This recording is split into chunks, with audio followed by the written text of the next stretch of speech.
అత్యంత ప్రతిష్టాత్మకమైన పేరును కన్నా మన బెల్లం వినాయకుడు దర్శనానికి ఈరోజు రావడం జరిగింది. ఎలక్షన్ టైంలోనే అనుకున్నాము. ఈ బెల్లం వినాయకుడు ప్రతిష్ట కూడా అందరికీ తెలుసు, కూడా అందరికీ తెలుసు. ఏమి మనసులో ఏమి కోరిక కోరుకొని బెల్లం నైవేద్యం పెడితే ఆ కోరిక తీర్చే ఒక వినాయకుడు ఆనంద గణపతి దగ్గరికి ఈరోజు కుటుంబ సమేతంగా వచ్చి దర్శనం చేసుకొని ఏదైతే మొక్కులు తీర్చుకోవడం జరిగిందండి.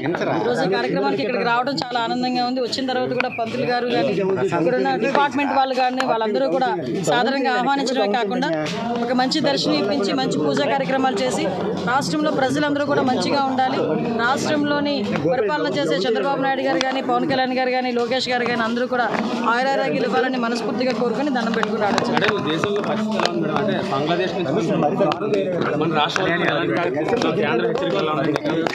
యాక్చువల్గా ఎవ్రీథింగ్ ఈజ్ స్ట్రీమ్ లైన్లో ఉందండి. ఇబ్బంది ఏమీ లేదు. ఎక్కడ కూడా ఎటువంటి ఇబ్బంది కలగకుండా ఇంటెలిజెన్స్ వర్గాలన్నీ కూడా ఎప్పటికప్పుడు ఇన్ఫర్మేషన్ పాస్ ఆన్ చేసుకుంటున్నాయి. ఎక్కడ ప్రజలకు ఎటువంటి ఇబ్బంది లేదు. దాని గురించి అయితే భయపడాల్సిన అవసరం.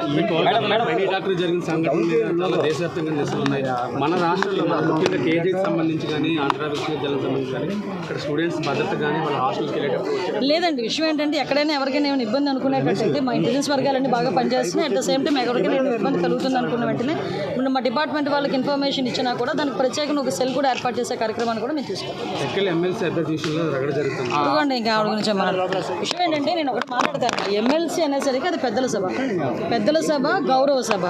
పెద్దల సభకి పంపించేటప్పుడు కొంచెం కనీసం వాళ్ళ తాలూకా నైతికత, వాళ్ళ విలువలు, అట్ ద సేమ్ టైం వాళ్ళ తాలూకా క్యారెక్టర్ ఇవన్నీ కూడా ఆలోచన చేసుకోవాలి. ఆలోచన చేసుకోకపోవడం వల్ల వచ్చి ఇవన్నీ కూడా ఇలాంటి కార్యక్రమాలన్నీ నేనేమంటానంటే ఇతని గురించి నేను మాట్లాడే ఎమ్మెల్సీ అనంతబాబు ఉన్నాడు. అనంతబాబు డైరెక్ట్గా సొంత డ్రైవర్ని చంపేసి డోర్ డెలివరీ చేశాడు. అలాంటి వాడు వచ్చి ఈరోజు కనీసం జగన్మోహన్ రెడ్డి చంపినోడికి దిక్కు లేదు, చంపినోడికి ఎమ్మెల్సీ కింద రాజీనామా చేయించలేదు. జైలుకి వెళ్ళి వచ్చాడా? వెళ్ళి వచ్చినోడికి ఎమ్మెల్సీకి రాజీనామా చేయించలేదు, కనీసం అందులోనే కొనసాగుతున్నాడు. పార్టీ నుంచి కూడా సస్పెండ్ చేయలేదు. అది వాళ్ళ నైతికత, అది వాళ్ళ విలువలు. అటువంటి వాళ్ళ గురించి ఏం మాట్లాడతాం చెప్పండి. అనవసరంగా వాళ్ళ గురించి మాట్లాడి మా స్థాయిని మేము దిగదార్చుకోవాలి. భవిష్యత్తు ఈరోజు 2047 దిశగా ఈరోజు అడుగులు వేయబోతున్నామండి. ఒకనొక సందర్భంలో చంద్రబాబు నాయుడు గారు 2020 విజన్ అని చెప్పేసి 1994 ఆ టైంలోనే మాట్లాడినప్పుడు చాలామంది నవ్వుకున్నారు. కానీ 2020కి ఆ విజన్ అన్నది కూడా ఫుల్ఫిల్ అయ్యి ఆయన ఏదైతే చెప్పారో ఆ దిశగా ముందుకెళ్ళిన పరిస్థితి కూడా మనందరం చూసాము.